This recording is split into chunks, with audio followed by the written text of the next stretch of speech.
Securison Price for Friday, January 31st, 2025, coming to you from the Nation Network studio, built by Arbor Lee here at the historic Wall Center, downtown Vancouver, in this program.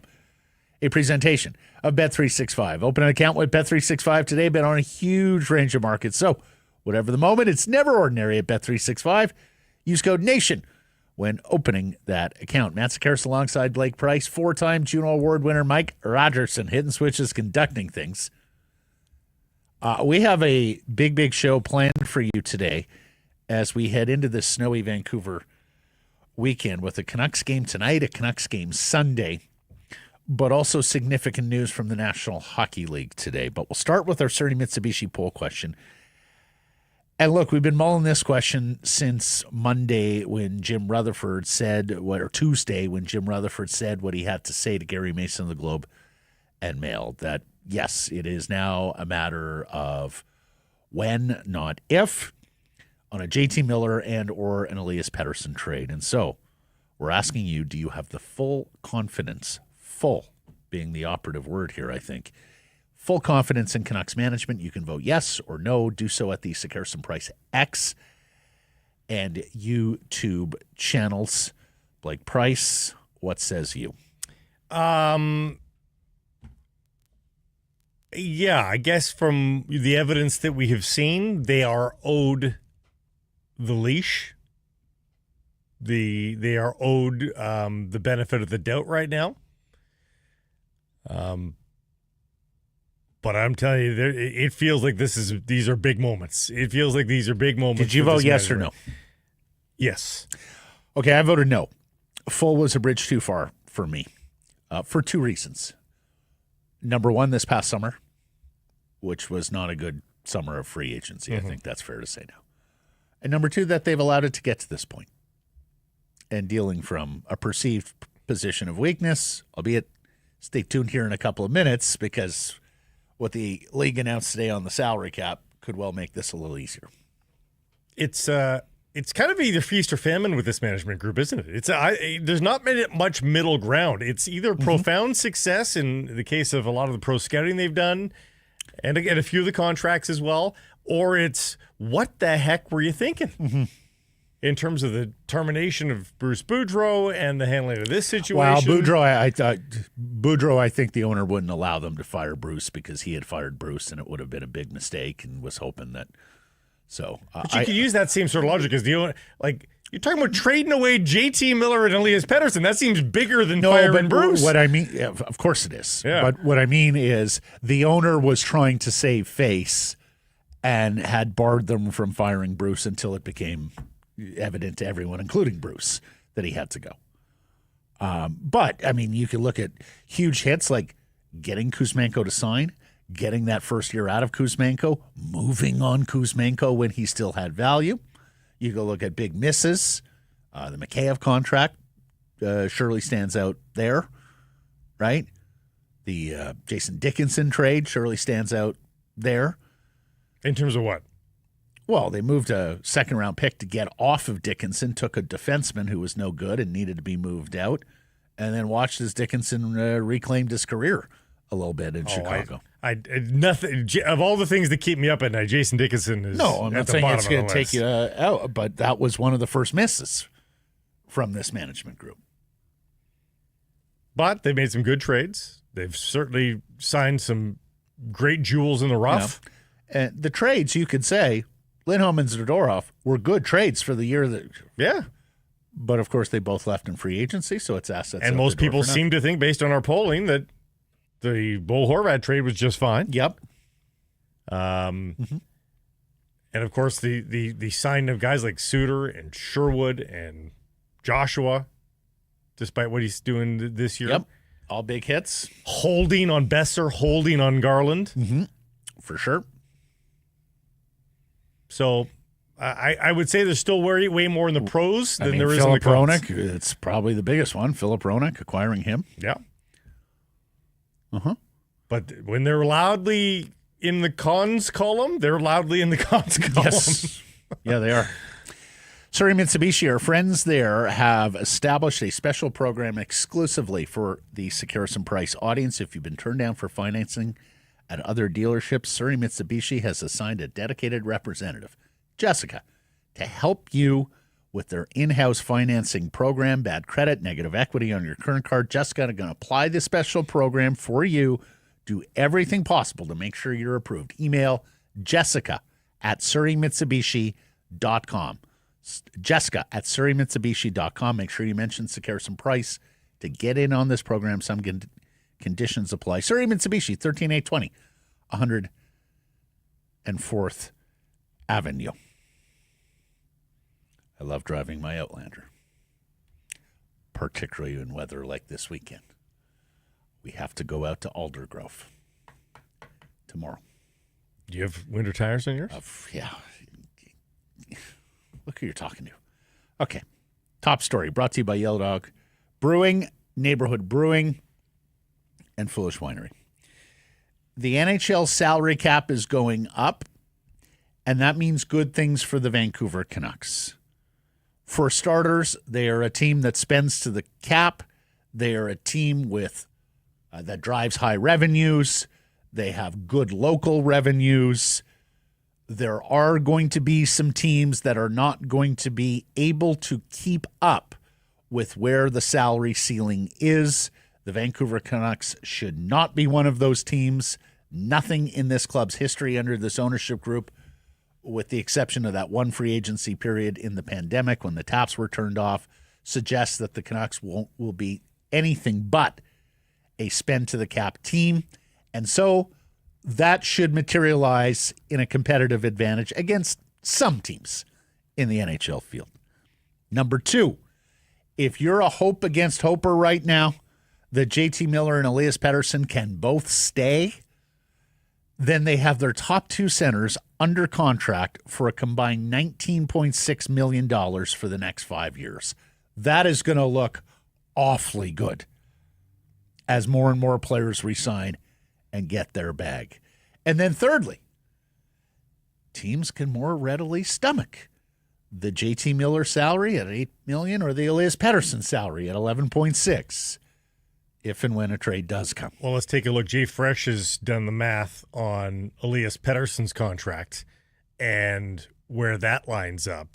And the inflationary pressure in Jay Fresh's graphic shows you that it'll be the equivalent of about $9 million in just a few years' time.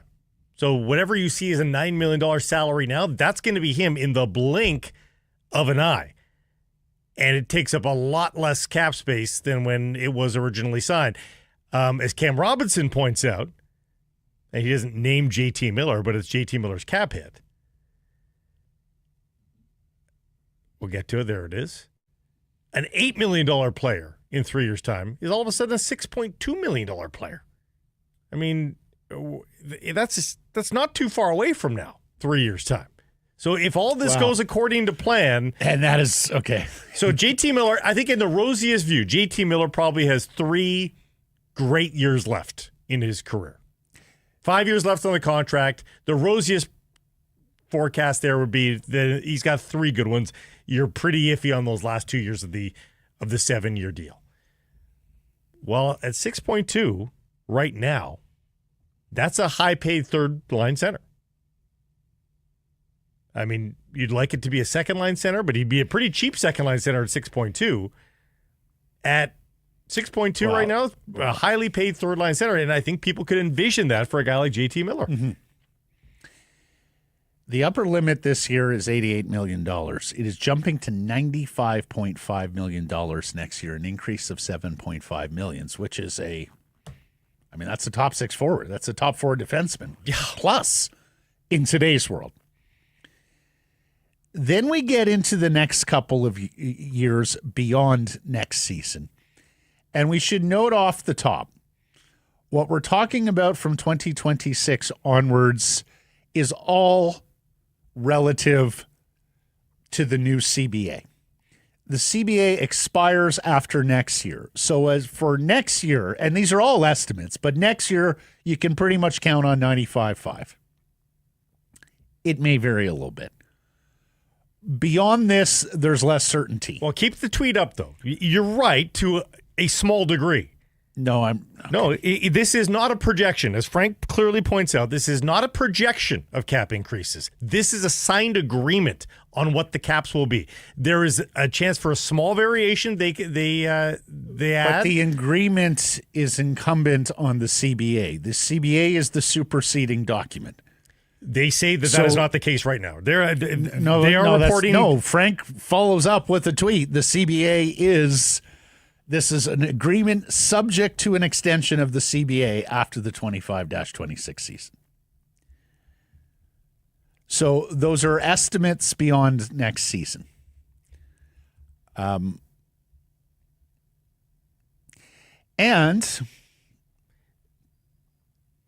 you may have heard we could be entering a trade war tomorrow. Let's sure hope a global pandemic doesn't come around and throw a wrench into this. But who knows where NHL revenues will go if and when we're looking at a trade war between Canada and the United States starting as soon as tomorrow.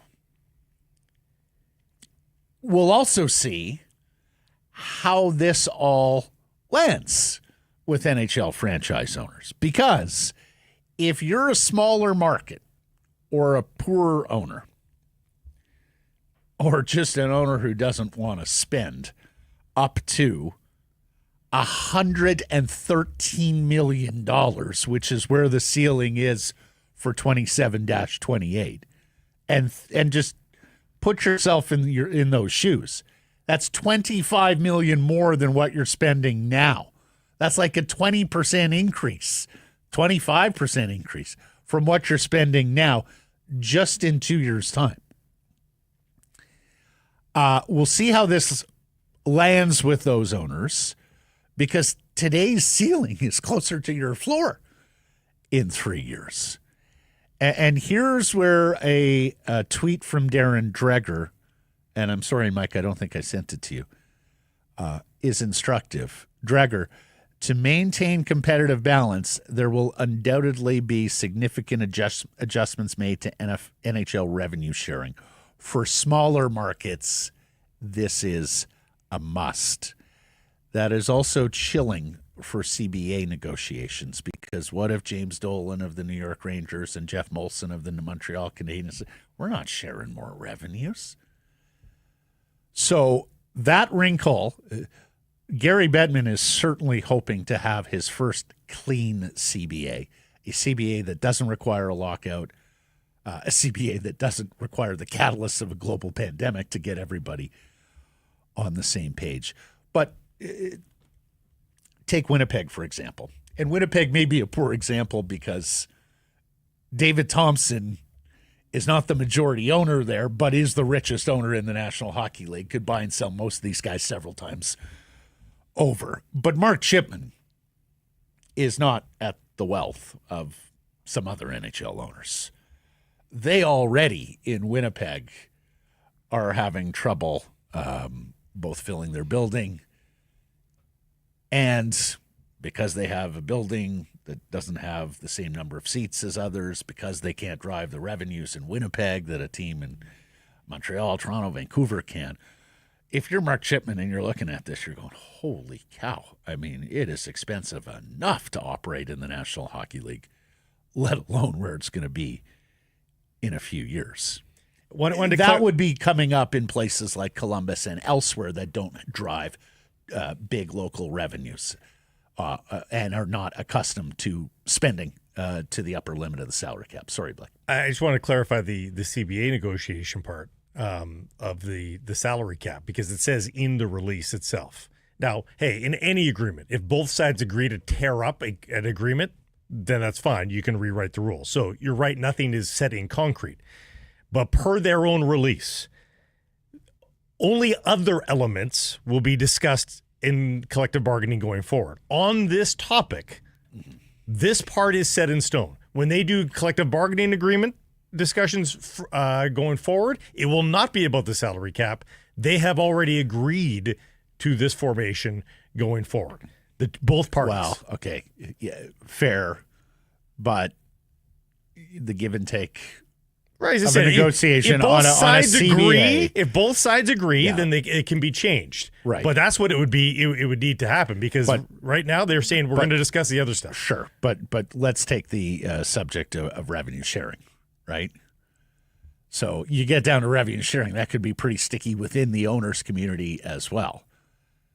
And if Dolan and Molson and the big rich owners say, no, we're not sharing any more of our revenues, or we want as small an increase to revenue sharing as possible, then the poorer owners may come back and say, okay, well, if that's the case, then we can't go to $113 million in 3 years. I can't afford that. So we'll see where all this goes. But it is set in stone for next. If we can come to that conclusion 11 minutes after the release is pointed out, surely they saw that as well. Why do you even bother with the projections? Unless I am very surprised that the NHL outlined it for the 2 years beyond this one, because as you know, GMs spend like drunken sailors. Well, right, and that is further going to create an inflationary effect over this summer and next summer. Which is why I would guess. So let's see how this summer goes. Which is why I would guess that no matter what the CBA says, no matter what happens elsewhere in that agreement, these will be effectively the numbers because. Oh, I think they're going to be pretty darn close, Blake. Don't get me wrong. Because the teams are going to cry foul that you led us astray. You told me these are the boundaries. I worked within those boundaries, and now you're changing the rules? Yeah.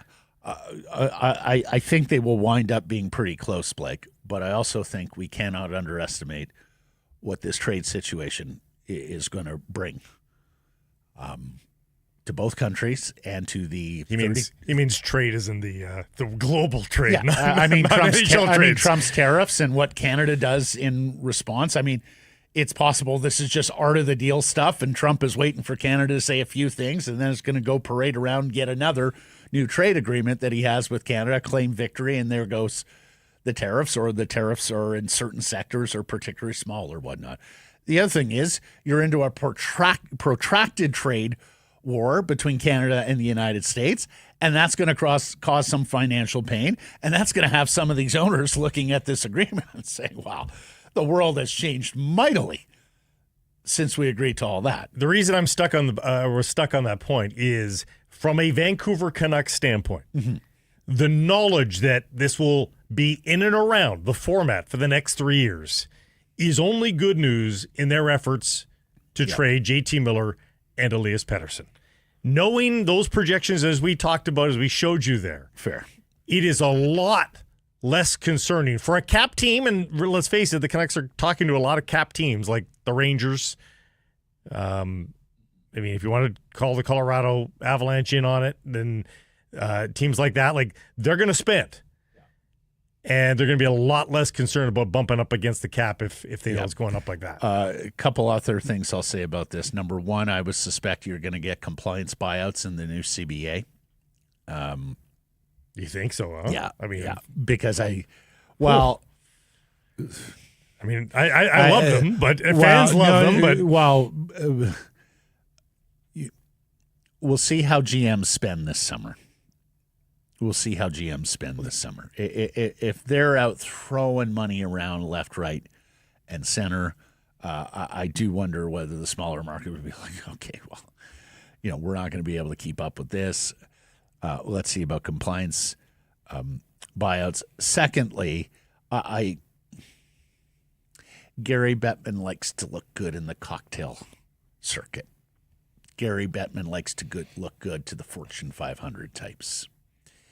I'll give a lot of credit, plug your ears, to guys like Agent Alan Walsh and others who have been pointing at the relative lack of increase in NHL salaries compared to the other sports and basically shaming the league and its member clubs about the way you're running your business and how come you're not keeping up with the pace of growth in other sports. So I do think Gary and the league benefit from having those numbers out there because it's a signal to everyone going, look at how good our business is doing now.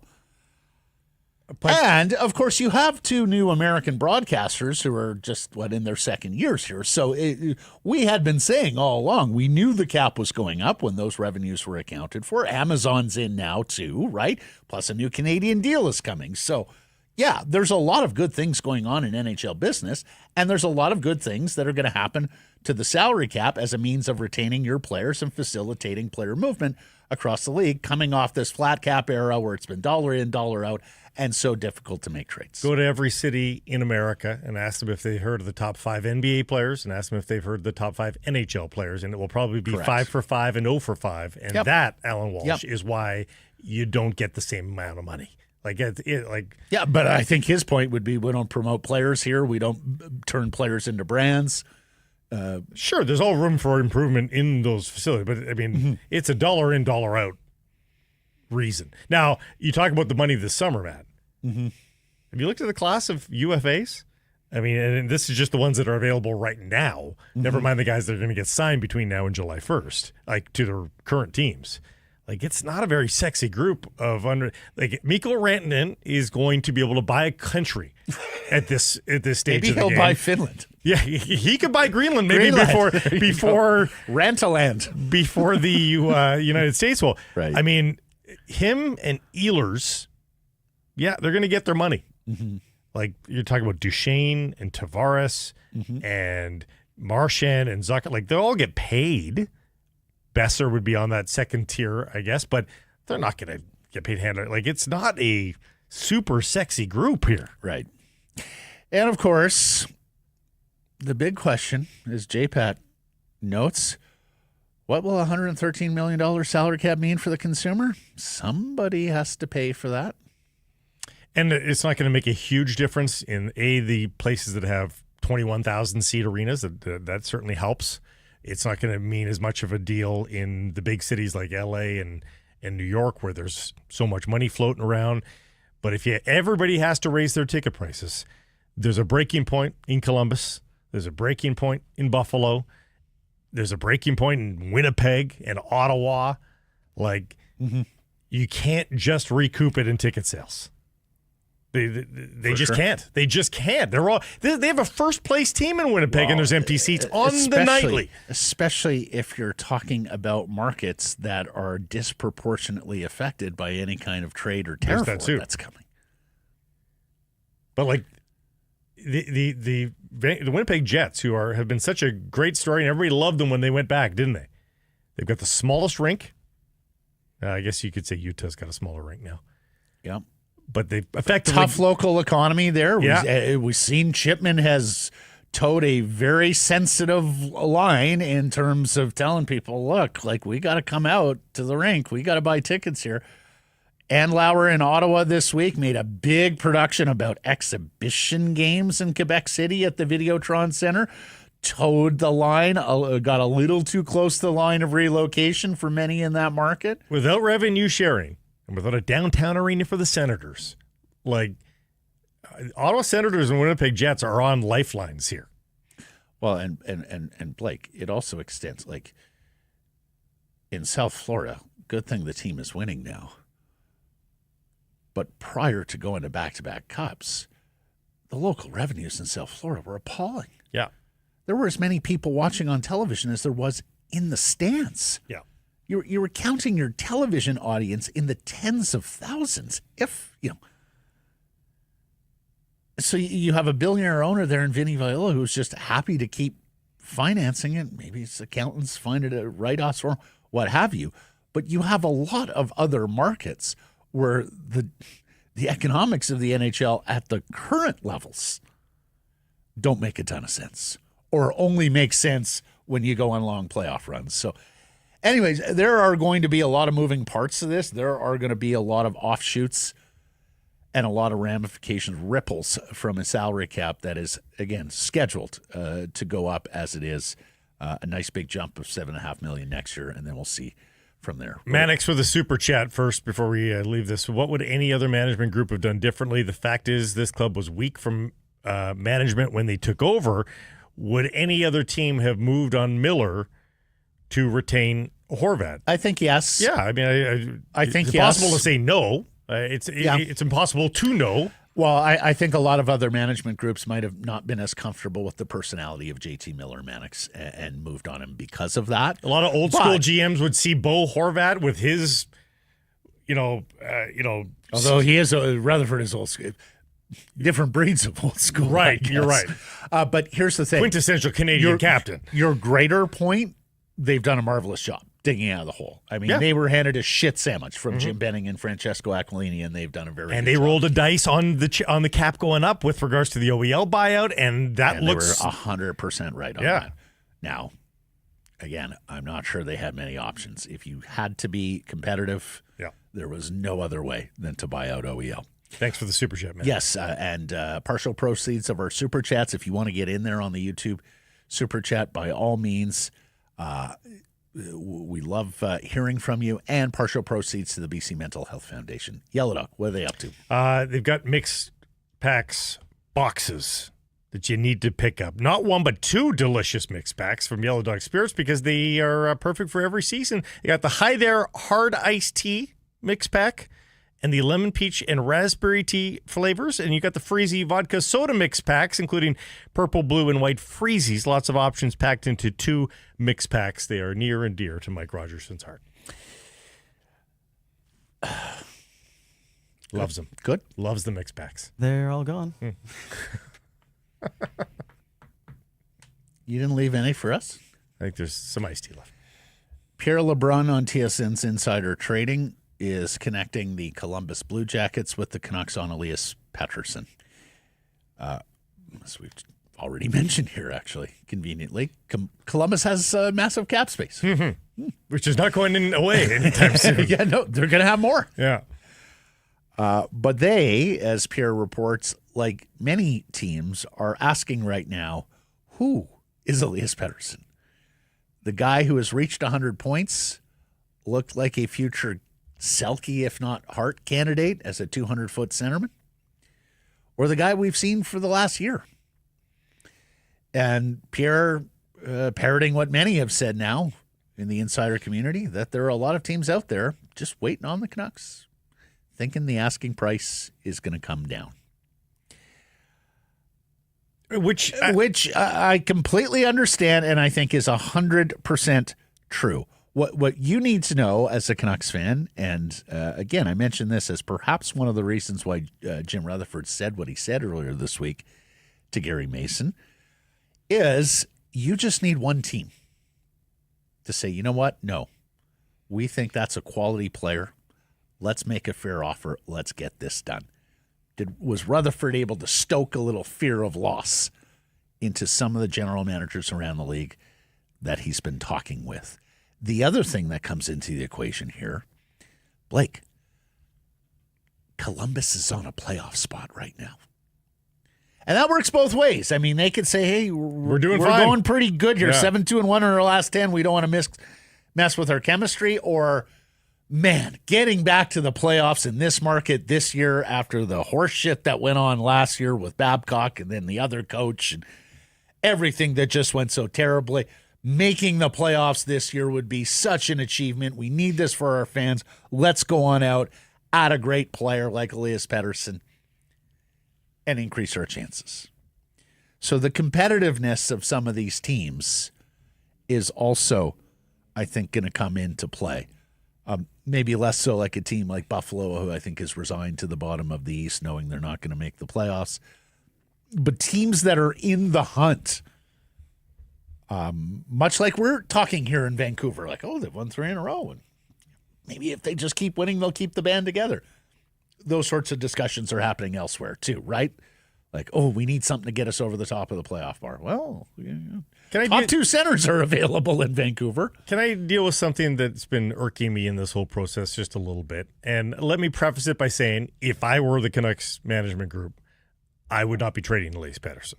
But as long as they're listening on Elias Pettersson deals, I feel that we should talk about this erasure. And I understand, hey, you always try to grind another team in a trade deal. I get it.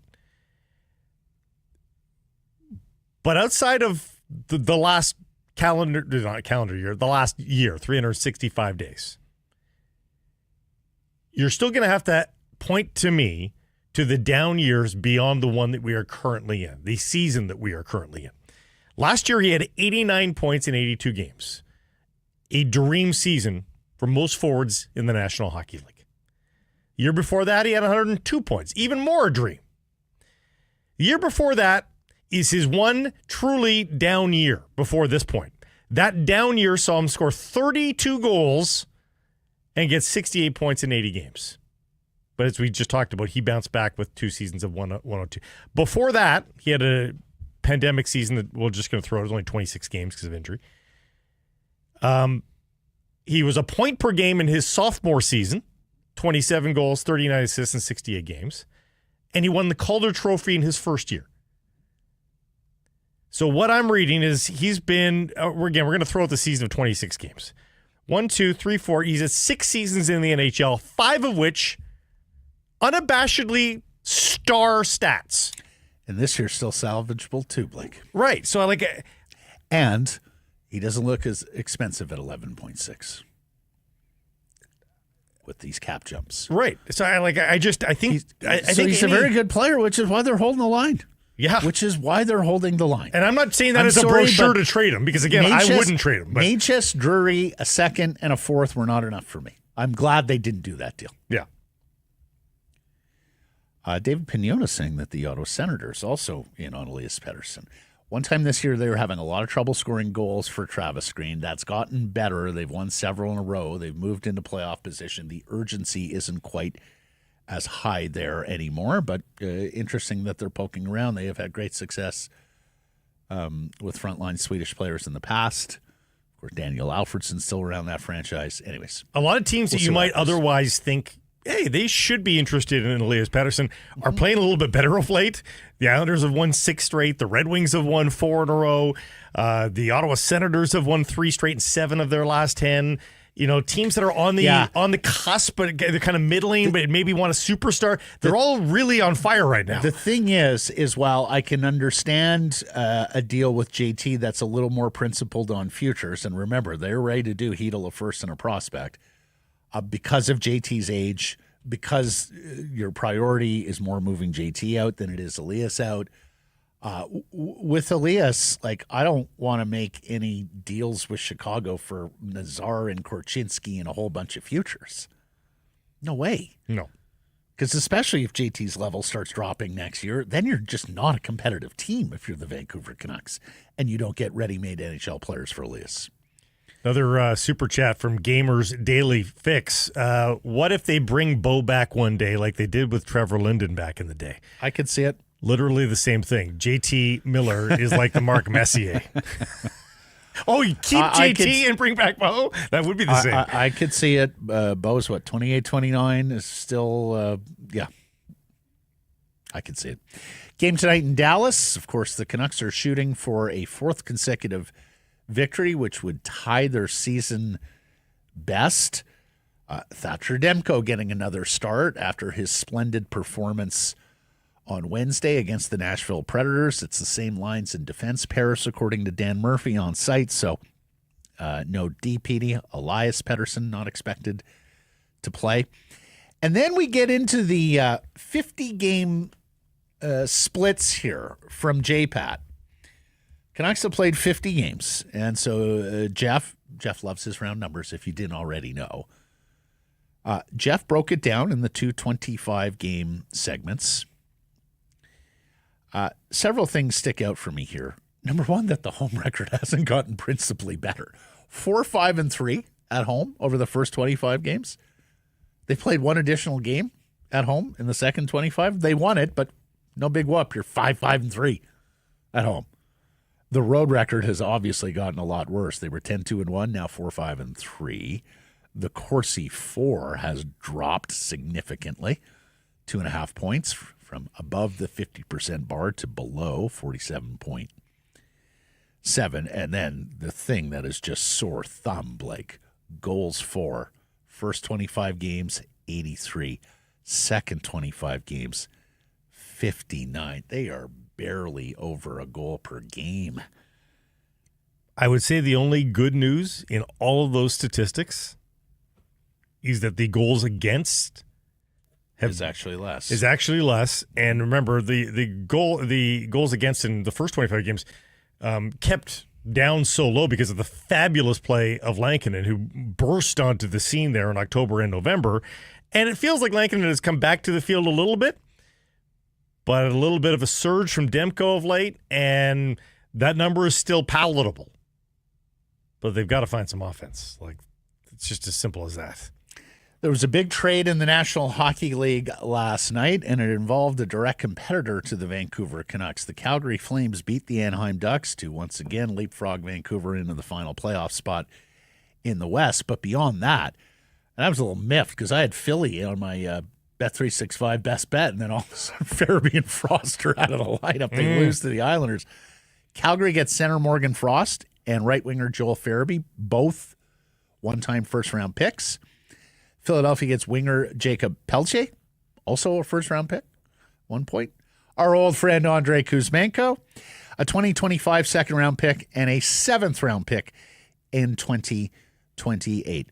Craig Conroy mused at the beginning of the year when the Flames got off to that hot start with their rookie goaltender Dustin Wolf. Conroy mused about getting a center iceman and improving the club's scoring, and everyone sort of laughed at him and went, Stop thinking you have a chance. Fool's gold. Yeah. We'll see where you are at U.S. Thanksgiving. We'll see where you are at Christmas. Well, we're at the end of January, and Calgary is hanging tight. And look, I also think you took advantage a little bit here of the Flyers situation. Morgan Frost was a late first-round pick, kind of a surprise late first-round pick as well. In fact, Blake and I both know his dad, Andy Frost, who was the former PA guy at the Air Canada Center and Toronto DJ, radio DJ. Morgan Frost is not a great scorer. In fact, he's more made his mark as a defensive centerman. But he's got some wheels. He's not without some degree of offensive acumen. He's a young player. He's going to play third-line center there. That's an upgrade for Calgary. Farabee may not be your number one goal-scoring winger, but he's a pretty handy offensive player. Pelche was stalling out. In fact, he was on waivers at one point earlier this year. And Kuzmenko's a UFA to B. Flames add just $1 million to the cap. You're bolstering center ice. You're bolstering goal scoring. And as I mentioned, the Flyers and Daniel Briere, and Briere has been very, very open about this with his market, they are willing to rebuild and take some pain to create a contending club. And this is a franchise that yesterday decided we're done with the mushy middle. They gave up a couple of mushy middle players. Maybe they get some upside with Peltier, and they're going into a draft in June where at the moment they have 3 first-round picks and 4 second-round picks. Blake, they have 7 of the first 64 picks in the draft next season, should they choose to use all of them. And they get some cap space, too. Like, Kuzmenko comes off the books at 5.5 for next year. They can make tough decisions. And Peltier's making nothing, so. Yeah, Peltier's making absolutely nothing. They probably like Noah Cates. I'm guessing they bring back Noah Cates. He's the only other significant free agent to be for next season. But that's a decent amount of cash coming off the books in Kuzmenko, and with the other salary cap increase that we just talked about. I mean, it could be a bit of a retool on the fly here for the Flyers. I don't know that they need to touch bottom, particularly with the draft capital that they've got in this draft that you discussed. So we'll see. I mean, Briere's got his detractors. He's also got his supporters. I think we're going to know in 2 or 3 years' time which side of the ledger Briere lands on, but it's pretty interesting. Well, the other lesson here is, of course, Philly was collecting first-round picks. You go back a couple of years ago, and I think people were looking at it and going, look at all the first-round picks that they have on this team, especially up front, and they might, and it hasn't happened. It didn't work for them. So, look, they still have some prospects there on come in Philadelphia. Jet Luchenko, Oliver Bonk, a Canadian World Junior defenseman, and even some unsigned players, but unsigned draft picks. But for the most part, Philly has loaded up with young, cheap assets. Typically, that's a team that can spend to the cap as well. So I think they're probably going to be one to watch this summer. But let's get to the amusing part of this trade. Andrei Kuzmenko. Meet John Tortorella. He got in a shouting match with Matvei Michkov on the bench last night. Yeah. Russian offensive forwards and torts. As Vanessa tweets, Vanessa from Canucks Twitter, everyone pray for Andrei Kuzmenko. He's not dead, and he hasn't even landed in Philly, but John Tortorella already hates him. And Jet Luchenko's had trouble getting into the lineup as well as a young burgeoning player. Well, they sent him back to junior. He played some, and then they sent him back to junior. And so you do wonder, if Kuzmenko has any chance of restoring his NHL career, man, it's got to click pretty damn early for him. I don't like his chances. 2 predictions. Andrei Kuzmenko will be in the KHL next year. John Tortorella will not be the Flyers coach. Oh, really? Well, I think at some point you have to look at it and say we can't lose Michkov and some of the other. I have no doubt that Torts has done some good work with some of the young players and made them better players. But I think you probably are now at the time where you need more of a Huggy Bear than a Grizzly Bear coach. This is a couple times now he's got into it with Michkov in front of prying eyes. I also just don't know why Tortorella is ever a choice for a young burgeoning team. Because he's going to teach them defensive detail and whip them into shape. He's kind of like your drill sergeant. He's going to break them. They're going to complain. And the players always win. He's gonna break them and then hopefully build them back up. Some will be built back up. Some will just be broken. Out of town scoreboard last night. Did you happen to notice all 3 teams above the Vancouver Canucks in the Pacific Division lost except for the Flames? Yeah, the Flames won, but the others, yeah. The other 3. I mean, there's. Are we catching Vegas here, Blake? Well, I'm not saying they're catching Vegas, but I'm saying if ever there was a path for the Vancouver Canucks to get to the top 3, it is becoming, especially that LA Kings loss in particular. If the Canucks want to turn things around, my goodness, they tie the Los Angeles Kings with a victory tonight. Let's get to today's menu. It is a presentation of Greta. Come watch The Nation with your Vancouver crew, presented by Fountain Tire. This is February 15th at Greta Bar, Canada versus the United States. We're going to host it. We got a raffle with exclusive prizes, your chance to party it up. This is all in support of the Run Club YV, Social Run Club YV. Our tickets are $10. You can get them at nationgear.ca. VIP packages, $40. That includes a burger, a beverage, a game card for the arcade. Those VIP packages up to 6 people. Doors at 4, puck drop 5, 19-plus event. Grab your tickets now at nationgear.ca. And we'll see you at February 15th at Greta, 50 West Cordova. Let the games begin. We got Jeff Merrick coming up. We missed Jeff last week. He was in transit. He's got a little bit of, he's got some insight on Philly and on Buffalo as potential trade partners with the Canucks, not to mention his reaction to everything from Jim Rutherford this week. And then Patrick Johnston, normally a Thursday guy for us, moved on to Friday. He says, look, it's Miller and maybe Pettersson, but it's definitely Miller. And we also ask him the poll question about confidence in this management group. That's coming up. Bet365, Bets of the Day. This segment proudly presented by Bet365, Sekeres & Price partner. Mention I lost my bet yesterday because the Flyers made a trade and scratched 2 guys. Although I guess Frost was already And ill. I won my bet. The Kings losing to the 2-3-0 losses in a row for the Kings. Does not look good. Does not look good. And there's weird rumors about they might trade Brant Clark, the right shot offensive defenseman. Down to 15 minutes a game lately. Like, I don't care how much you like Jim Hiller, his system, and all the defensive. You can't move on guys like that this soon.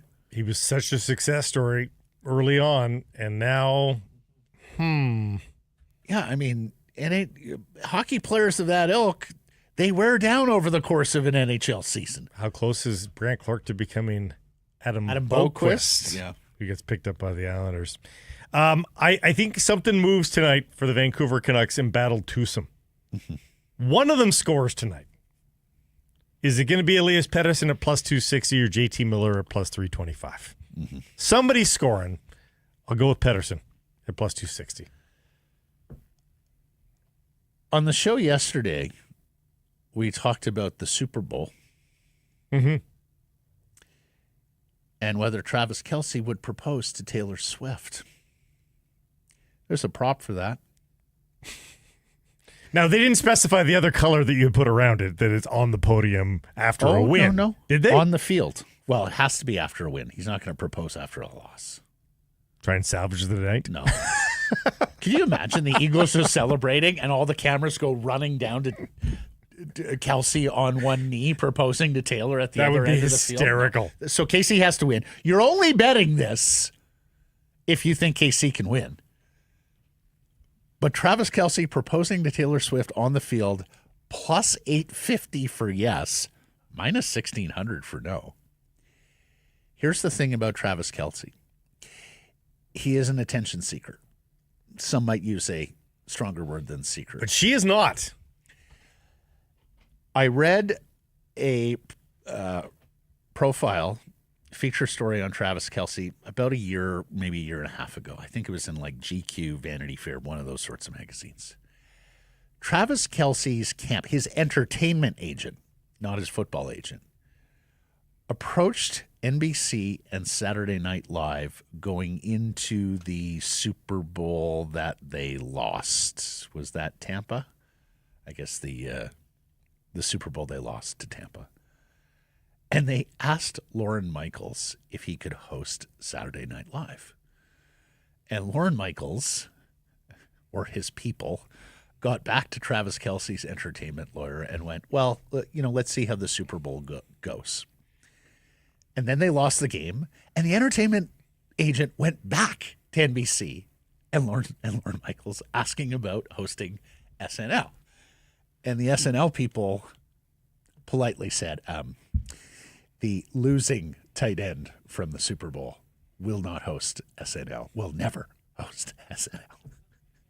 So what did Travis Kelce do? He went out and won the Super Bowl. He went out and won a Super Bowl. He went out and shot a shot with Taylor Swift, and guess what? He's hosted SNL. Yep.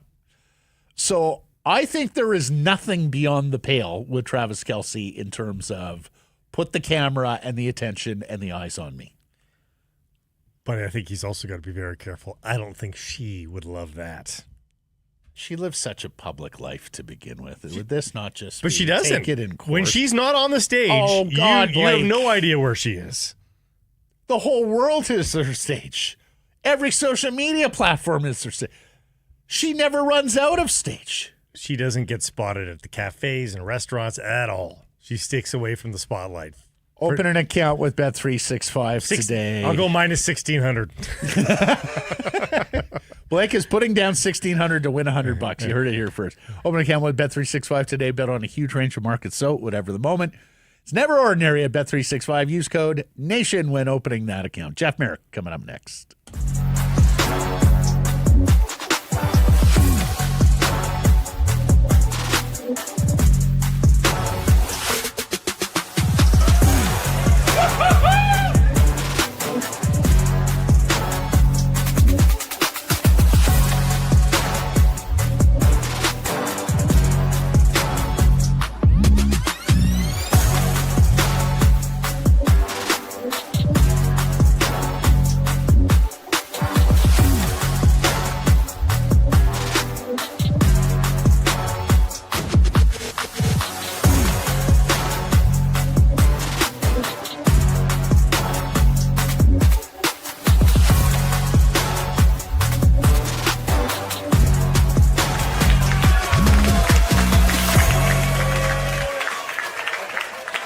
Harrison Price from the historic Wall Center.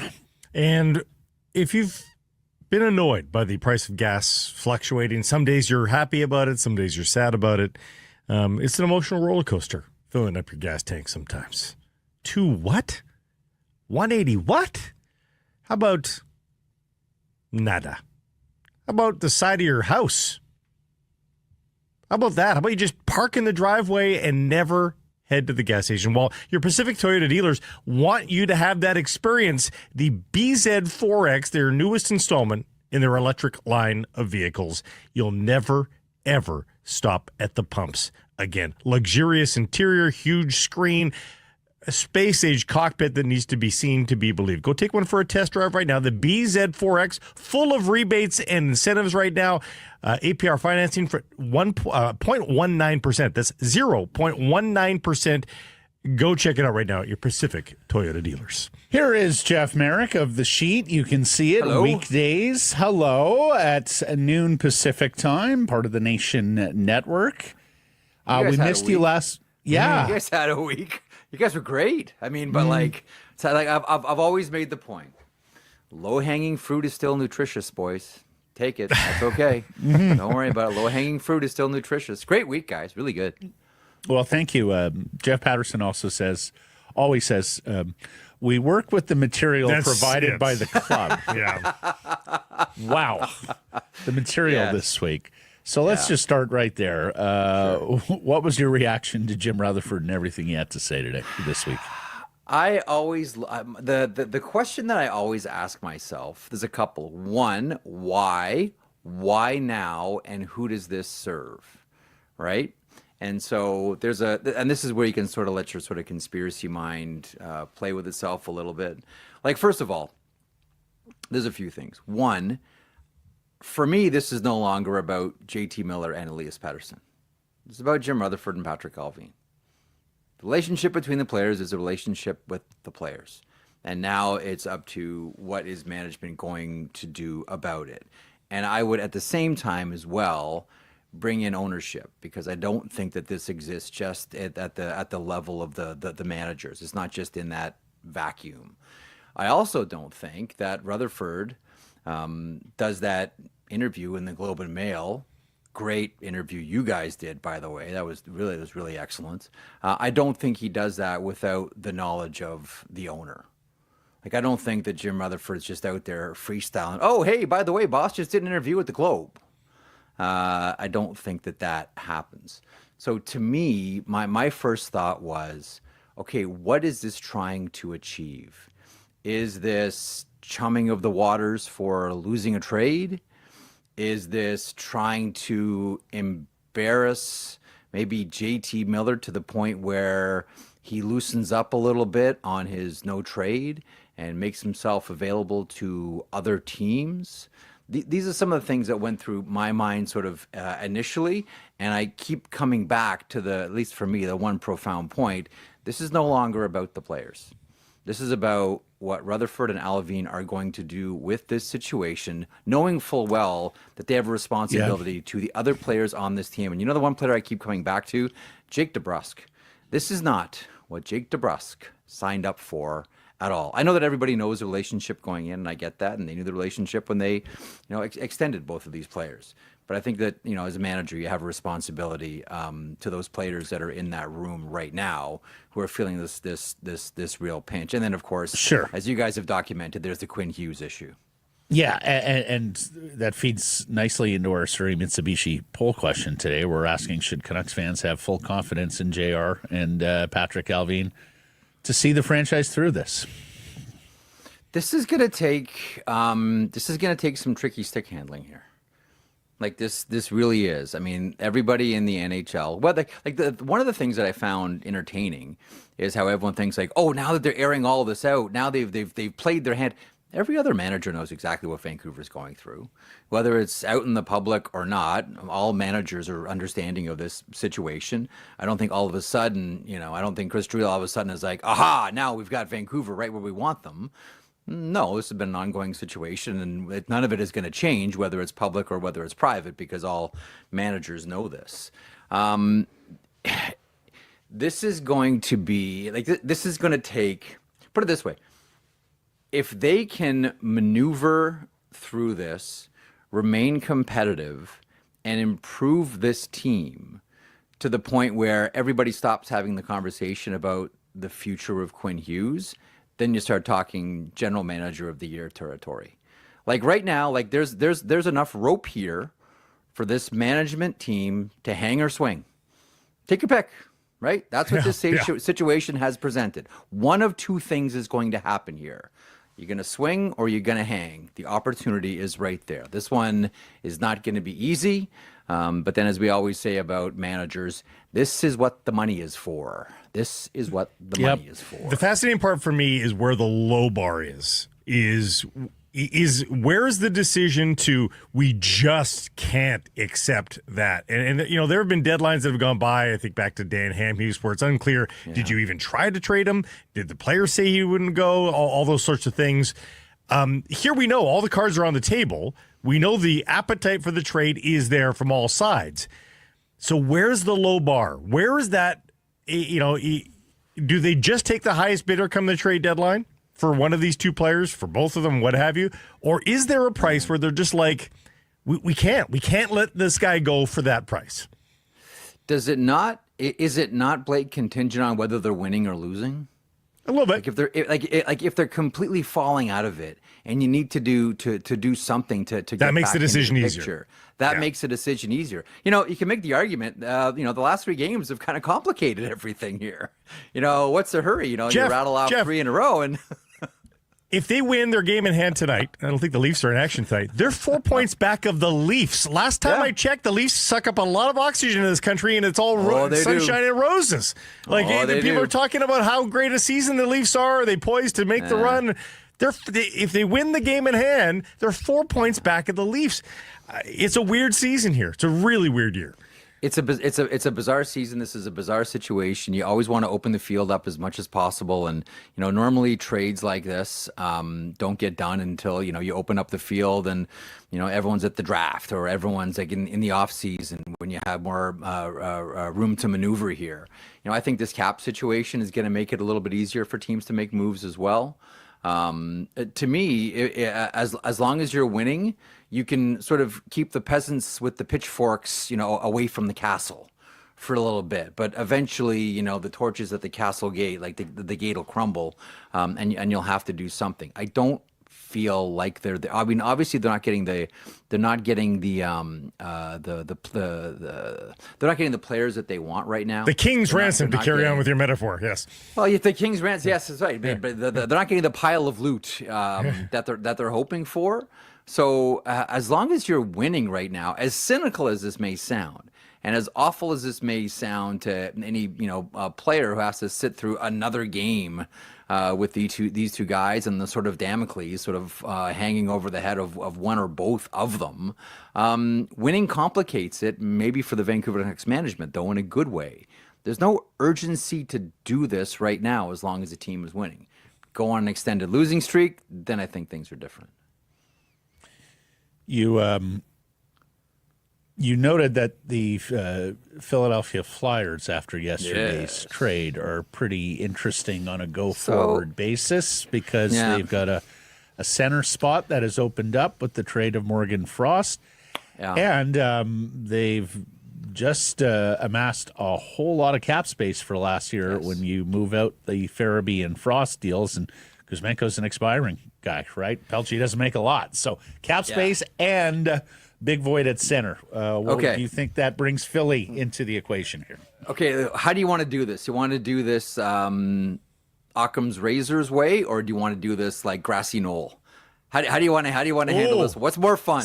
Occam's razor, simplest answer is most likely the right one. Is that correct? Yes. Okay. So if you want to do the easy one, they got a center position available. They got a lot of kids. They got to get them ready for prime time. Jetlachenko goes in that spot next year.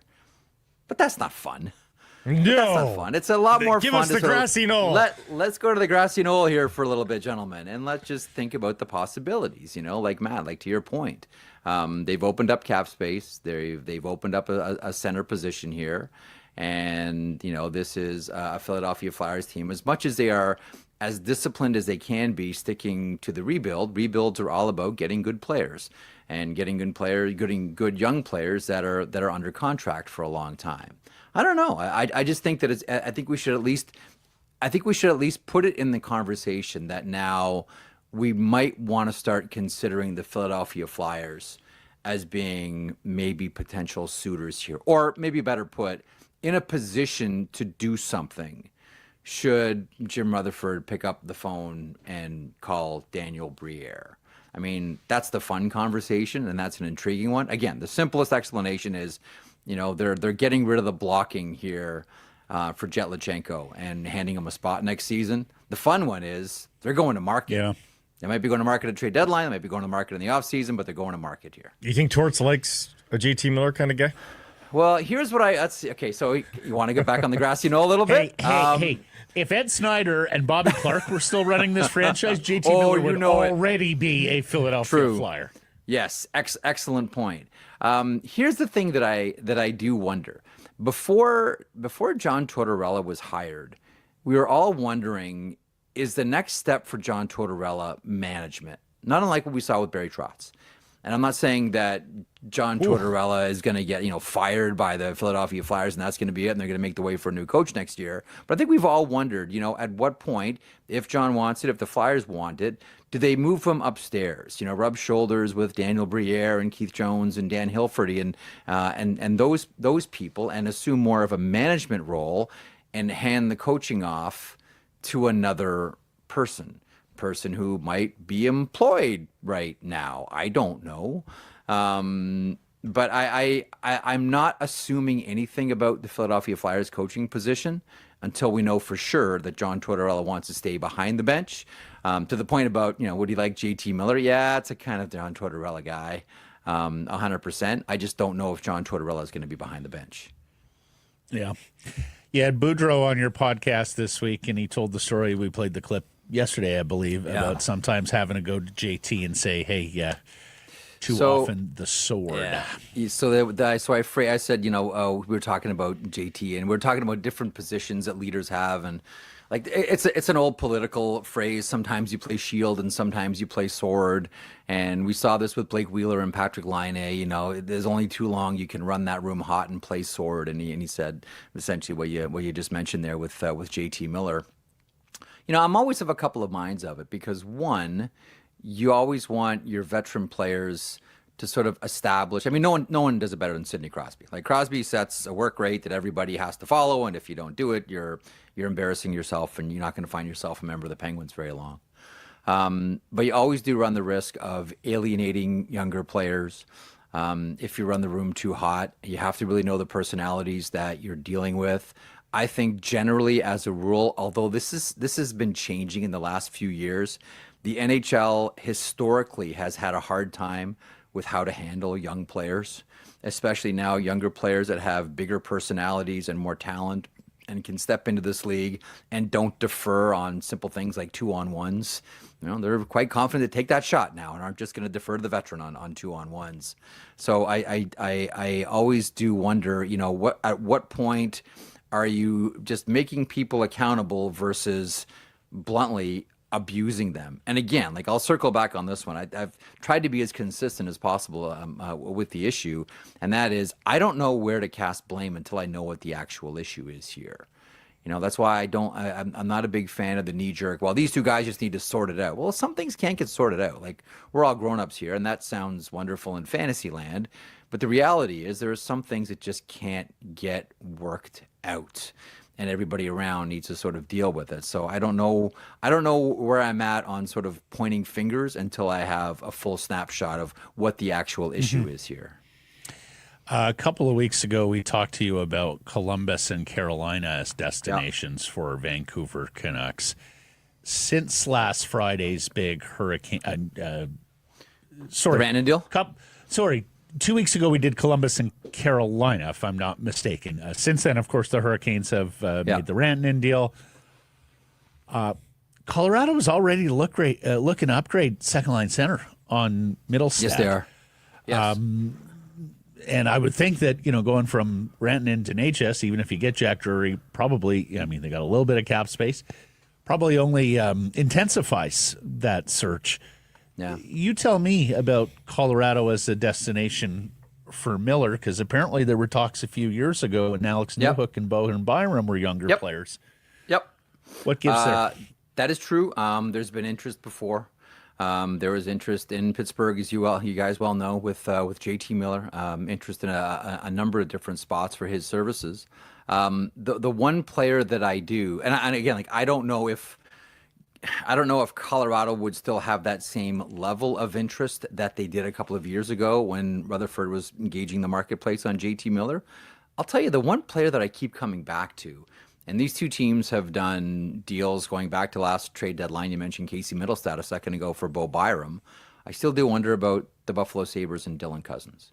And whether it happens at trade deadline, whether it happens in the offseason, the more and more you hear what's coming out of Buffalo and the discussions around the player, it does sound very much like we're sort of counting down the days on Dylan Cousins. And I wonder, since those trade partners have worked before, if they can work again this year at trade deadline.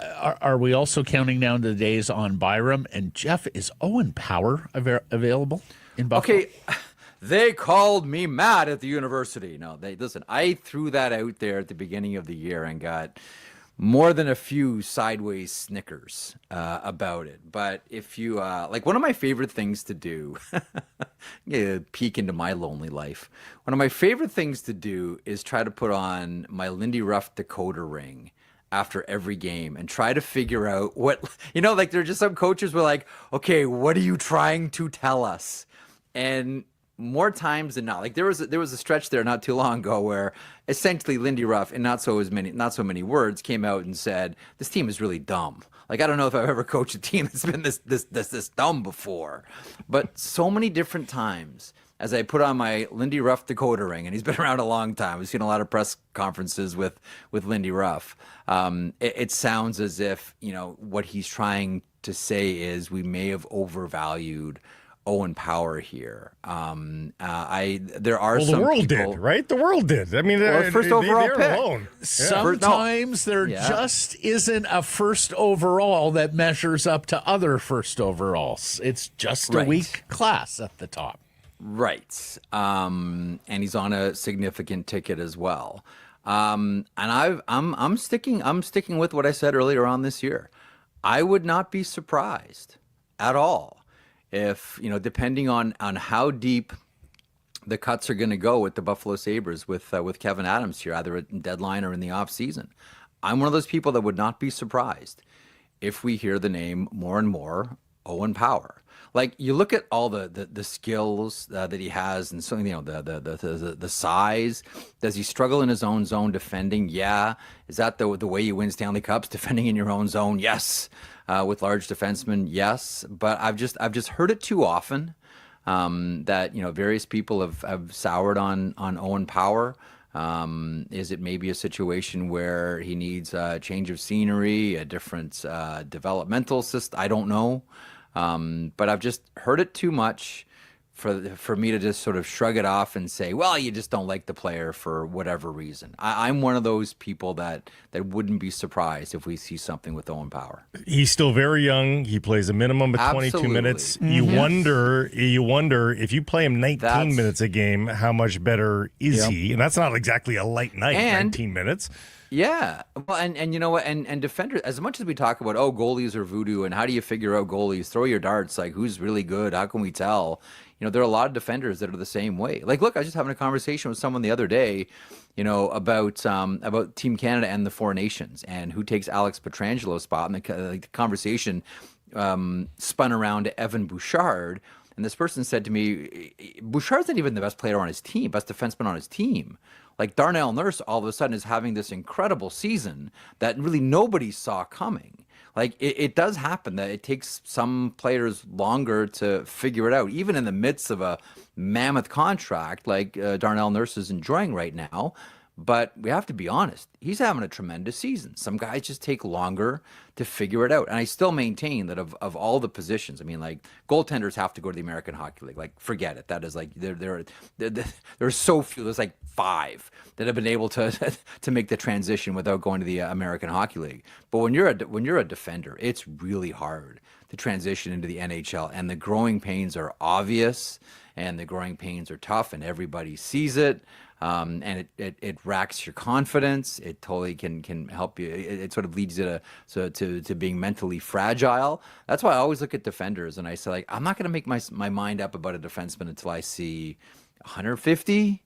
Should I say 200 games? Like, I don't know if you guys have a number for defenders. For me, goalies is 100, but for me, defenders is like 150, maybe even as high as 200.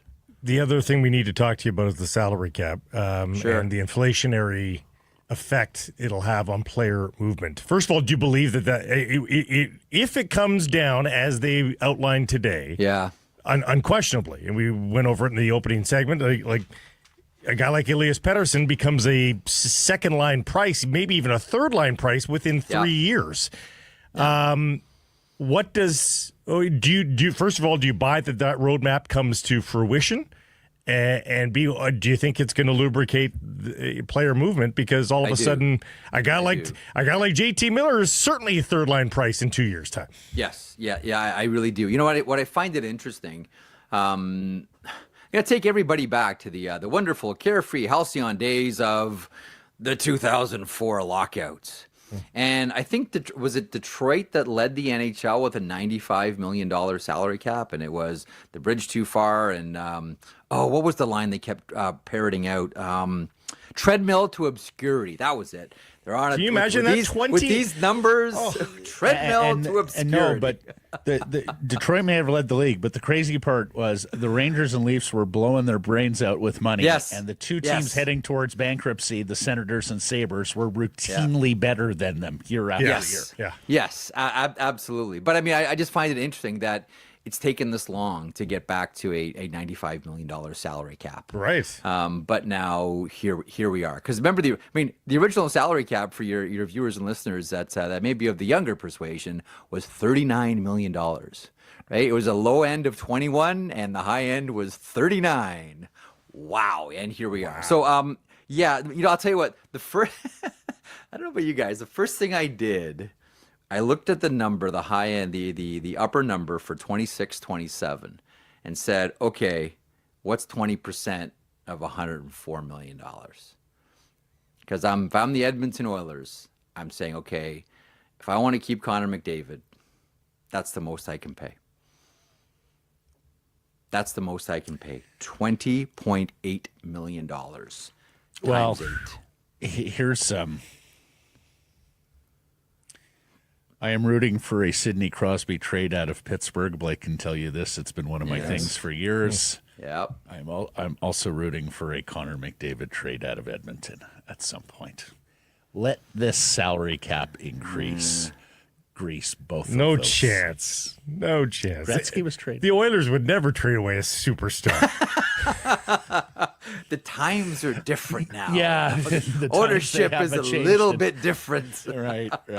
Thank you, sir. Enjoyed the show. Thanks, this gentlemen. Week. Hey, appreciate it till listen, next Wednesday. I meant it sincerely. I mean, you guys are always terrific, but like you guys were on fire this week. That was a tremendous. It wrote itself. Honestly, Jeff, no, it wrote itself. It was really good. Really compelling stuff. If you are struggling with things like managing stress, anxiety, relationships, or divorce, reach out to the counselors at Advanced Counseling. Book your free initial consultation today at advancedcounseling.ca. So, Harrison Price from the historic Wall Center. And this next segment brought to you by the HSBC Rugby Sevens, celebrating 10 years here in Vancouver and at BC Place. It's the best party in town, an electric atmosphere, and of course, quite the visuals on the concourse. So grab your friends, your fancy dress costumes, 12 women's teams, 15 men's teams, both Canadian squads. Take to the pitch February 21st to 23rd. It's the longest running event of this size and scale in Vancouver. Single day tickets now on sale. Friday tickets starting at $45 plus fees. If you're the fan that wants the full one-day experience, enjoy a next-level rugby VIP ticket. That's $130 a day. It gives you the best seats in the house, player access, private bar and lounge, in-seat food and beverage service. Tickets on sale now at vansevens.com.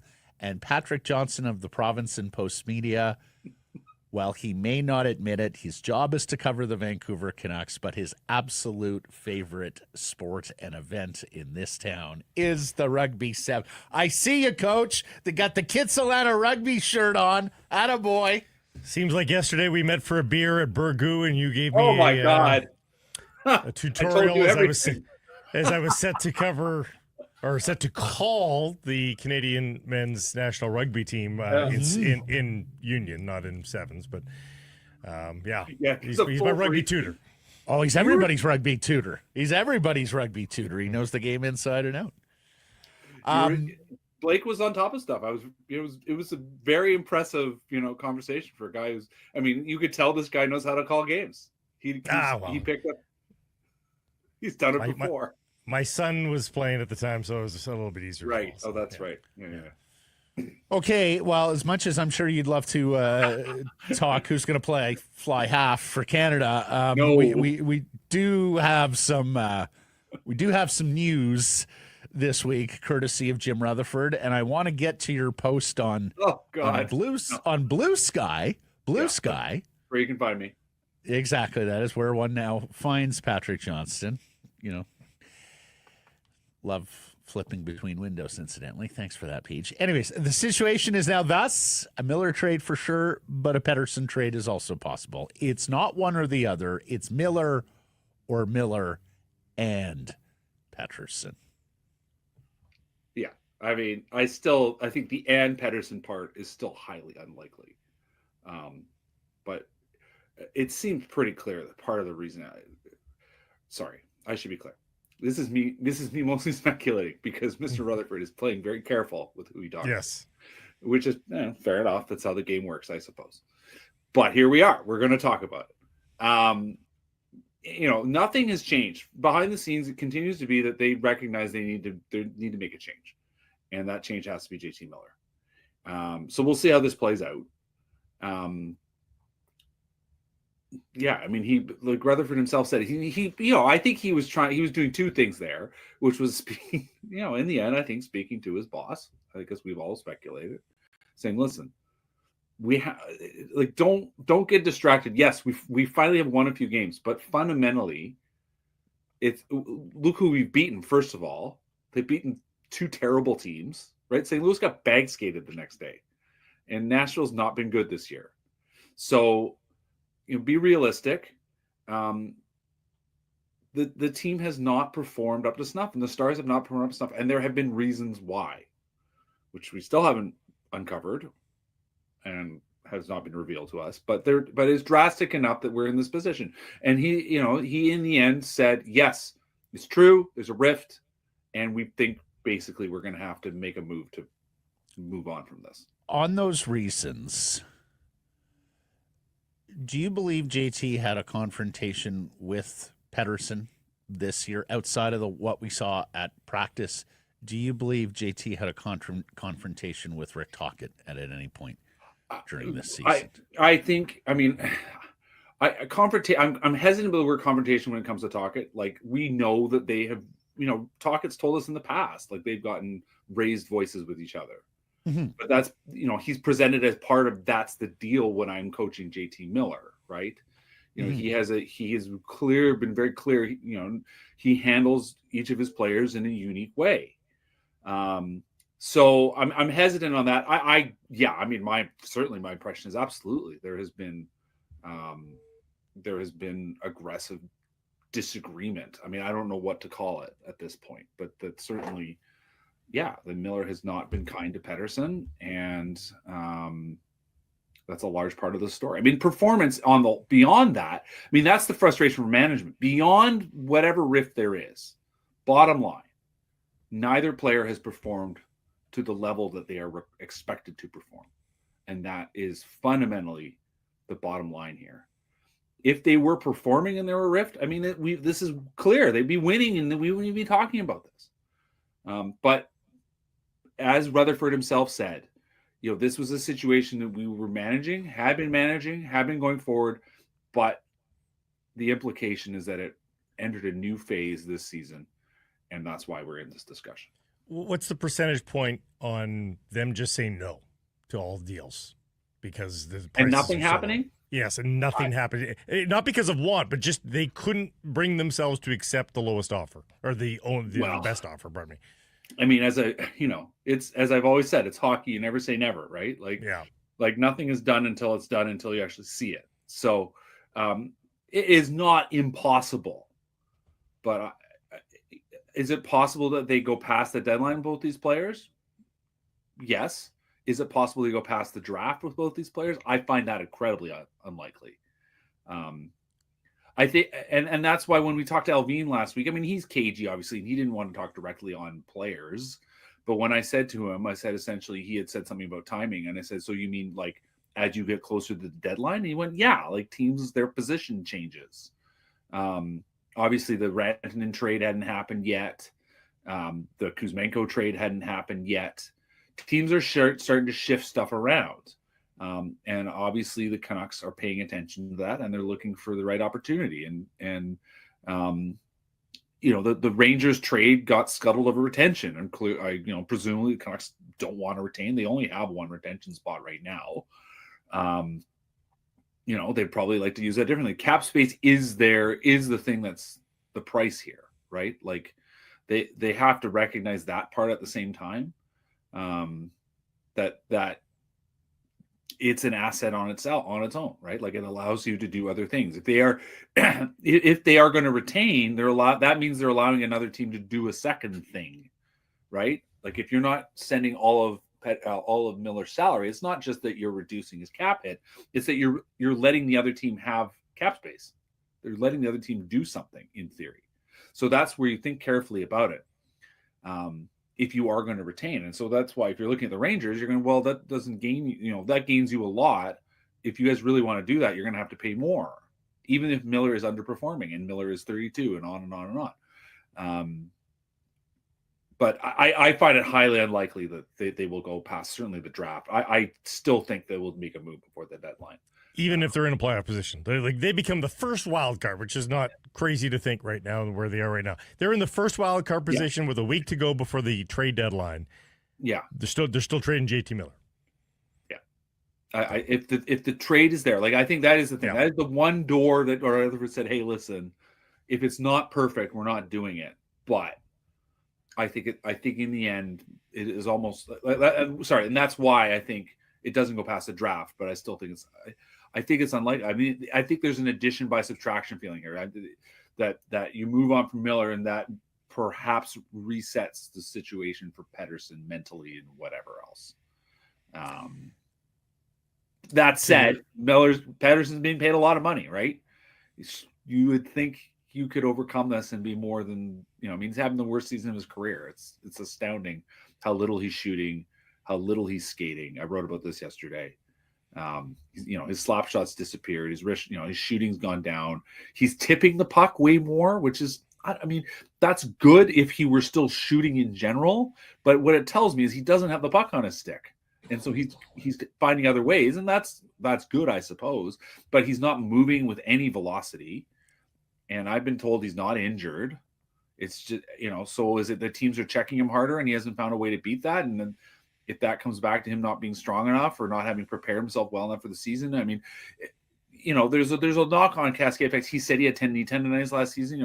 Obviously Tocchet was dismissive of that. Like there is something about the way the season started and the way he came into the season that to me is a huge issue here. And he hasn't been able to separate himself from defenders, and he hasn't been getting the shots off. And he's been scoring a few goals, but he's not creating goals. There's a lot off there.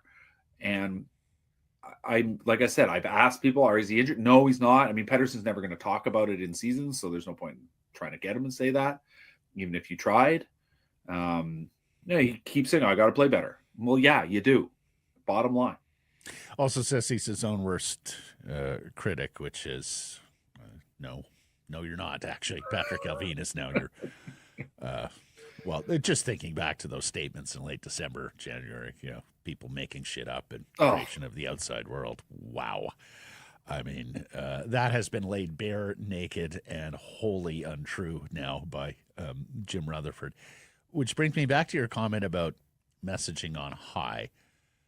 Do you think that was the only calculation Assuming you believe it was calculated from Rutherford, that it wasn't just frustration boiling over after being left at the altar by the Rangers on Miller and the Hurricanes on Pettersson. But Right. do you believe the calculation was messaging on high? Do you see anything beyond that by way of calculation? Well, I think so. I mean, listen, I'm someone who generally talks to him, and you can tell when he's coming with a message. And we saw it with the Boudreaux situation. Although I think he recognized that that's when he recognized things are different here. That there's a lot more. There's just a lot more analysis. There's a lot more of this, what we're doing right now.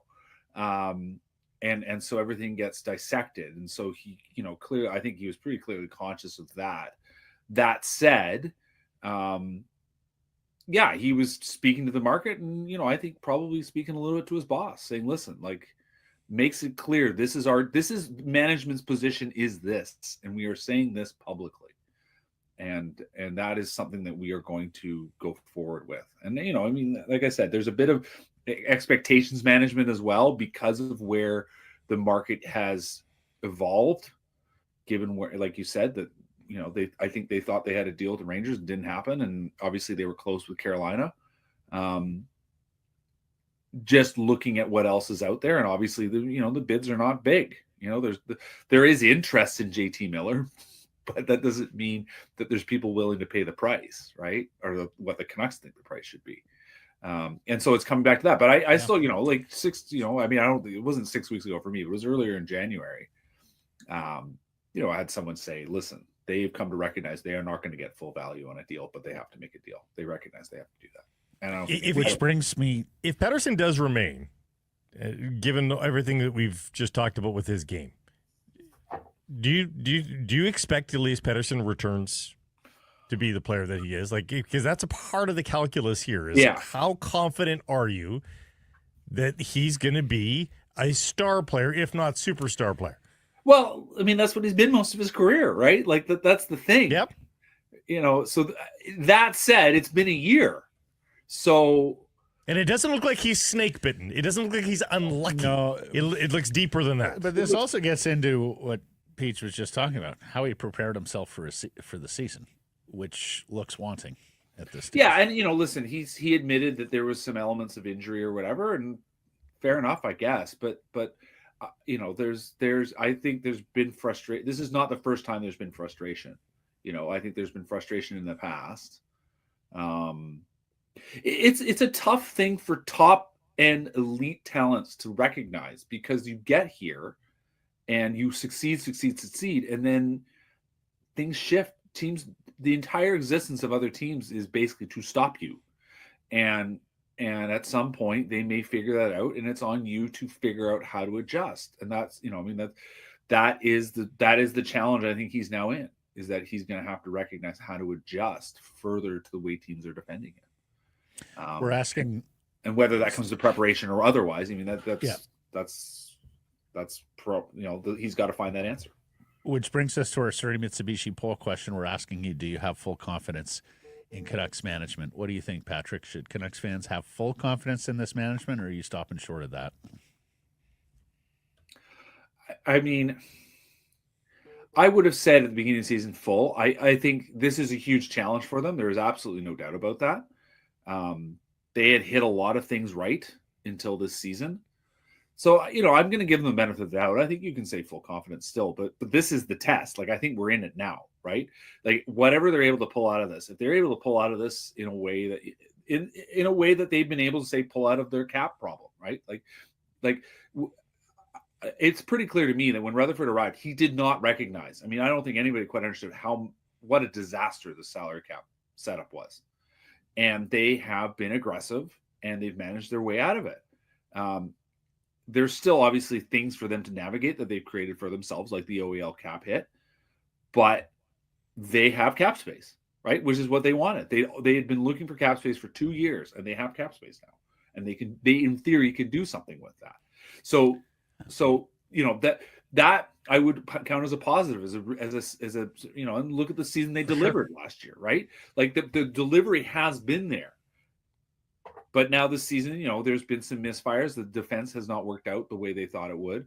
Obviously they broke the puck out a lot better in the last 2 games. Like, I think the system seems to be working better. I think Rick Tocchet has managed to find a way back into where he wants things to be, which involves people cutting the net, by the way, despite what people believe online. Like, he wants people to attack the net, and we've seen them do that more often than not lately.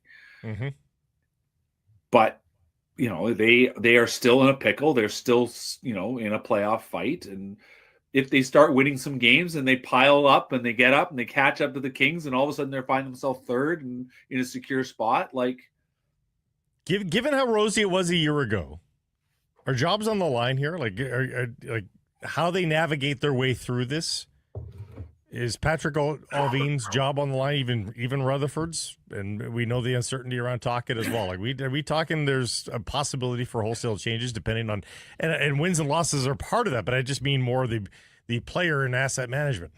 I have not been necessarily thinking about it in terms of management. However, I will note that it is year 4, and this is the 3rd or 4th, depending on how you want to count, regime essentially that they've had. Obviously, Mike Gillis, things went wrong in year 4. Trevor Linden was gone after year 4.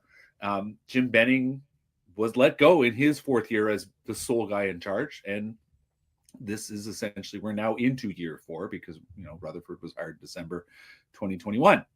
So I think it's early to discuss management changes. No, we need to see what happens here. But and I was going to say the timing's there. Like, it's just I find it intriguing that that's been the pattern, other than Dave Nonis. But Dave Nonis was obviously inherited. But yeah, and the Tocchet question is going to be there. Is absolutely going to be there. It's a huge test. That's the other thing. If he writes the ship here, I mean, the guy's writing his ticket in the summer. I mean, obviously the Canucks hold a team option, but it's also, he'll be like, listen, I will respect this contract, but if they salvage this and get up to like 3rd in the division, like, you're right. Oh my goodness. Yeah. No, I forget who the report came from earlier this month, but I think there's already a market for Rick Tocchet. Sure. I think there's a number of teams that would hire Tocchet. Yeah. If they had vacancies. I even think there might be a team or two that look at their own guy and do what St. Louis did this year and said, you know what, he's better than the guy we got now. Let's move on the guy we got now and bring in Rick. Yeah, I think so. We're a long way from there. And the thing with Rick is that, listen, I do think he's a good coach, and but he's such a good communicator, right? Like, that's to his advantage in all of this. He will be able to convince teams that he's the guy, and certainly last year he delivered. And I would say on the whole in Arizona, he delivered. He didn't have a lot to work with a lot of the time there. You could do a lot. You can certainly do a lot worse than hiring Rick Tocchet as your coach. And if he pulls this out here, and you're absolutely right, Matt. Like, I'm sure there's already a market, but that makes the market even better for him. Yeah. Last question. Elias Pettersson to Columbus for Cole Sillinger and Kent Johnson. Who says no? I think Columbus. Okay. Because that's 2 pretty great They're both players. they're both having pretty decent seasons there. Johnson, of course, British Columbia, and there was a little bit of failure to launch there, but he's there now. Yeah. And I think 32 and 37, and Sillinger is 24 and 46. So, yeah, and to me, it's about, listen, who's the best player in that trade is probably it's Pettersson, I think, and that's generally how you say you win the trade, but that's a big price to pay. Yeah, especially when you are Columbus. But are the combined prices of those 2 players, especially with the salary cap rising, very quickly going to usurp the 11.6? Oh, for sure, Pettersson? For sure. So from a cost management perspective for the Columbus Blue Jackets, especially since this would be one of the franchises that is a little bit shook by today's announcement of how far this ceiling is going on the NHL salary cap. It is a bit of a. The problem is they're both under contract for right? Like 4.3 combined over the next 2 years, so it's a hell of a lot more money. Sillinger's got 1 year left. It's a money ball question, right? Like, he's got 2 years left. So Avalanche 1 year after this one, what's your value on the salary that you're getting, and what's it going to cost to get the second guy that you add him up to Elias Pettersson that gets you better than what what Sillinger and Johnston get you combined, right? Like it's Right. it's an equation. It's not just that guy's the best player. Yeah, For sure. You have a marvelous weekend. You'll be in here for a couple of days with me next week, co-hosting for Blake. I very much look forward to that. We'll have a ton of fun. And a whole bunch of rink wide. And a whole bunch of rink wide, too. wow, busy man. You're the man, Patrick. Thank you. Invictus games. I think it's starting. And, Right, Irf's doing a lot of work with the doing that, Invictus games. So, yes, Yeah. look forward to having you here. All right, guys. If you are struggling with things like managing stress, anxiety, relationships, or divorce, reach out to the counselors at Advanced Counseling. Book your free initial consultation today at advancedcounseling.ca. Securison Price from the historic Wall Center, where if you're heading to a game in downtown Vancouver, make a staycation out of it. Book your stay here at the Wall. Call 604-331-1000. Ask for the Securison Price rate. Some blackout dates apply based on availability. You can text this show, 778-402-9680. Email live at secursonprice.com. As who's the audience member who emailed on this thing we're checking out? Thank you, Scott. We're a little tip from Scott there. We're checking it out, seeing if there's any kind of legs. All of that is to our Great Clips inbox. Great Clips. It's going to be great. I caught you. So the BC Lions have released receiver Alexander Hollins, who is due a roster bonus tomorrow. Early error and omission for me.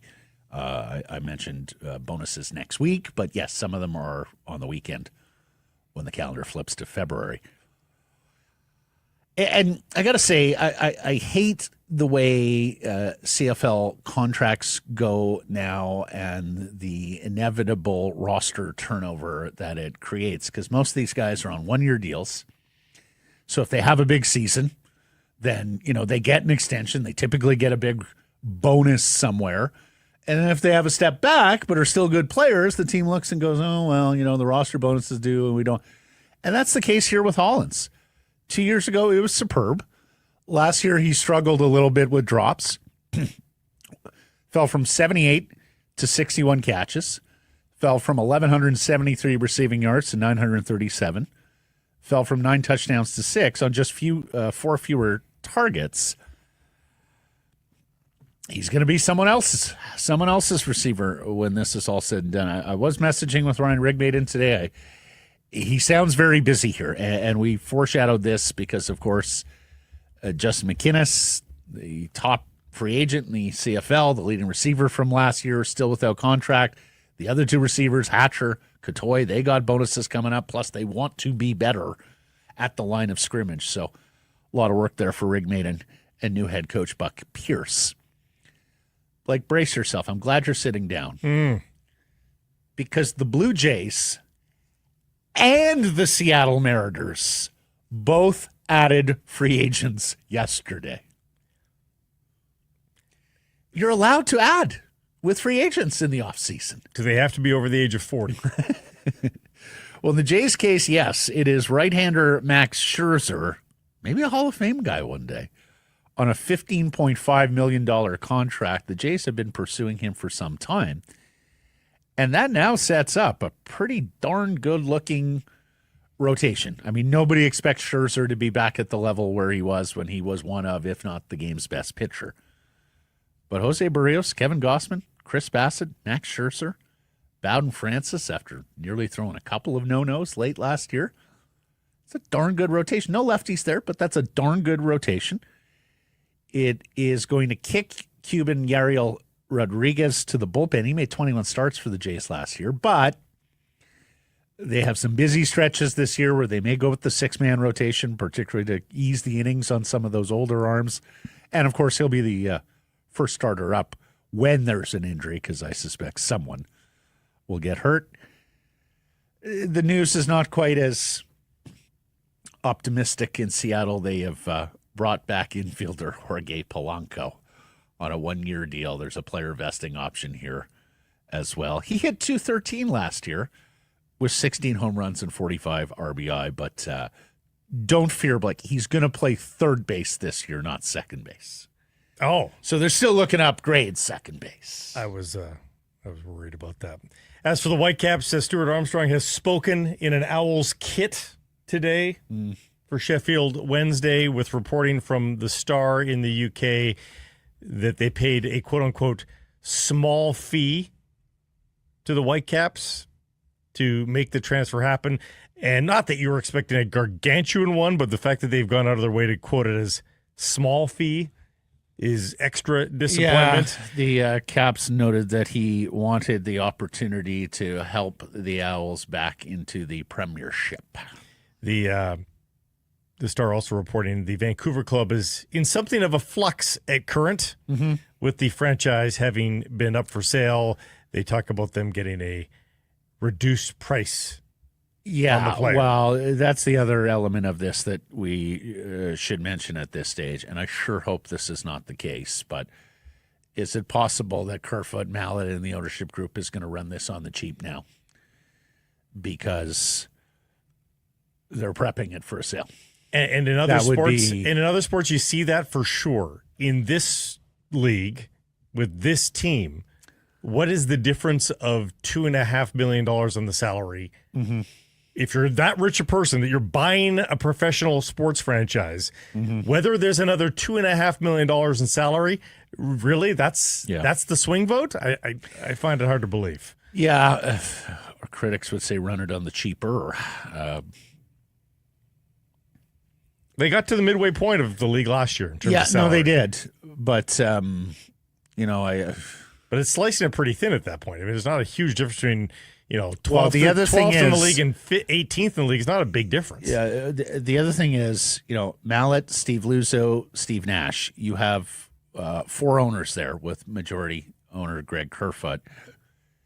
If one of them wants out, you're looking at a untidy situation, right? You're looking at a situation where now you've got voices in the room, because if they want out, they certainly don't want to be plowing money into what is likely to be a losing proposition money-wise on the operations of the Cap this year. Operations of the Caps. Running it on the cheap looks good for the acquiring owner. Yes. But a last play, do you want to buy a last place team? Well, but some owners will look at it and go, that's okay, because clear the decks. I want to build it up with my own people, do what I make it in my own image, and the biggest consideration is money, as opposed to competitiveness. I still have never heard of I've never heard of an acquiring ownership group going, I don't want to buy that team. They're too good. Like what? Nobody says that. Yeah, but typically when they're good, they're more expensive. Right. It's a balance between money and competitiveness. Surrey Mitsubishi poll question results from Thursday. The Bo Horvat trade 2 years ago. Would you go back and do it again? What did the people say? They won't rewrite history. They'll say, no, you would not go back. Or sorry, yes, they would go back and do it again. Yeah, yes was correct. Yeah. Percentage? 60. 72. Vanley Good takes. Was Team Bo back then just because he was our pick and our captain and younger, but Miller was the better player short term? Now he's going on 33. Bo is 29. It's a no-brainer. Alstar voted yes, but would have also traded Miller. Uncle Terry, Canucks flipped Horvat for Roenick, a win by any measure. And Lyle says, Bo showed his true colors after he left, and he told us for free. I don't think so. Boy, that really hurt some people, right? Yeah.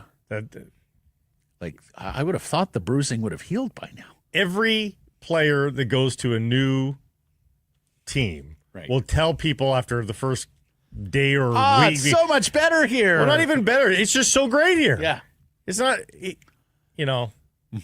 Anyways, I hope Lyle and others recover. Yeah. Errors and omissions from yesterday's program. Mentioned the Hollins one already. Yerke has caught me. It's a fair one. I asked if we could have a channel. I meant channel. Yeah, that's the confusing. English channel. Yeah. The channel underneath. Mm-hmm. Should have mentioned that Nick Halka, our intern, also writes for Canucks Army by way of introduction. And there was a alarm test going on here at the Wall Center yesterday. It may have bled faintly into some of our audio. So if you were sitting there going, what's that in the background? It's very end of the show, though. Right. Anything to self-report? Anything from the inbox? No, clips. cover Okay. the inbox. Thanks for joining us, everybody. Appreciate you spending some time connecting with us. Please do subscribe to all our assorted channels, YouTube, wherever you get your podcasts. Follow on social. That's X, Insta, Facebook, TikTok, YouTube, Blue Sky. We are live on many of those platforms, noon Pacific time weekdays. And, of course, support those community sponsors you hear us talking about. Keep it local.